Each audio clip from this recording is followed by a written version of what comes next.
The CCSA this morning, Thursday, has announced 5,533 new COVID cases discovered around the nation, along with 57 new deaths in the past 24 hours associated with COVID. For our own region, Chonburi, 261 new cases, sadly with Banglamung topping the bill at 67, Chonburi at 49, Sirachar at 48 and Satahip at just 19.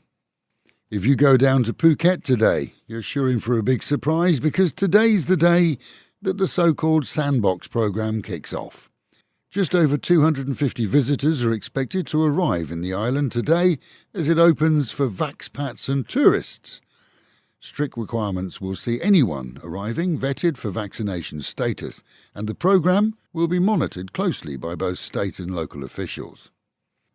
We're told that 4 million doses of Moderna are expected by the end of the year or the start of 2022, 5 million doses of Johnson & Johnson vaccines and 20 million doses of supplies from Pfizer and BioNtech.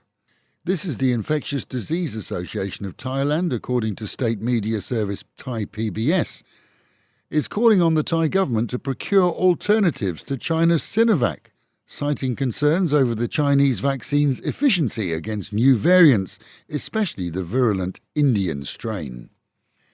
In the capital, business over common sense perhaps, but restrictions on movement at some construction camps may be partially lifted to allow workers to continue labour on what's described as essential work.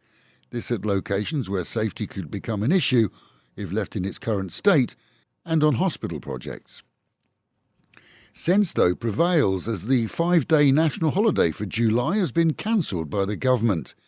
Originally set for July the 27th, many voiced concerns that it would simply become another conduit for the virus to spread to the north, as it did during Songkran. This as many would return to their villages and towns for a break. The elongated weekend would have seen an increase in income for beleaguered resorts and hotels. But with that now nixed, the government is asking those businesses to fairly refund any deposits already paid. For many, that's likely to be financially impossible, and more likely will see offers of discounts on other dates later in the year. Over 130 computers containing records of rip-off high-interest loans given out over social media have been seized during a raid in Chonburi that saw dozens of workers flee but some 30 arrested.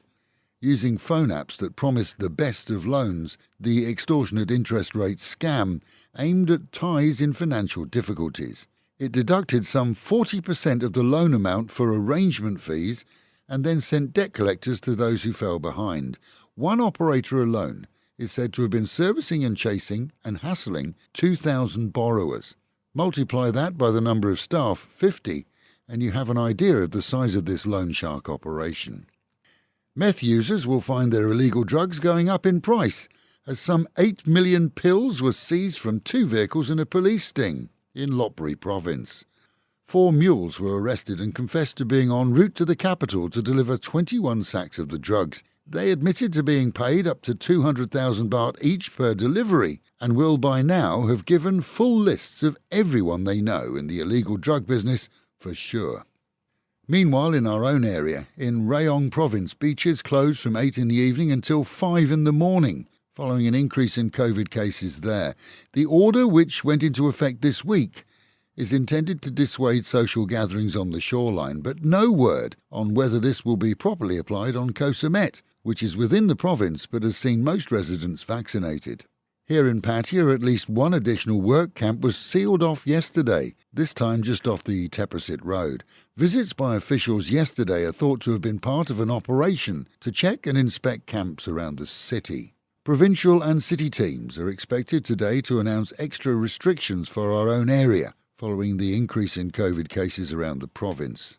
And a 35-year-old Dutchman has been arrested in the capital, charged initially with selling vehicles sourced from people in the Pattaya region who couldn't keep up with the payments.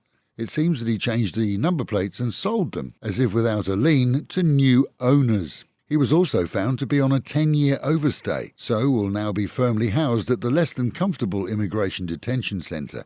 His scam caused many to lose credit ratings, and finance companies or banks sought out or are seeking their vehicles, repossessing them from the new current owners, who by law have no rights to the vehicles. And with the Met Office promising highs today of 34, dropping down to 30, and another hot day.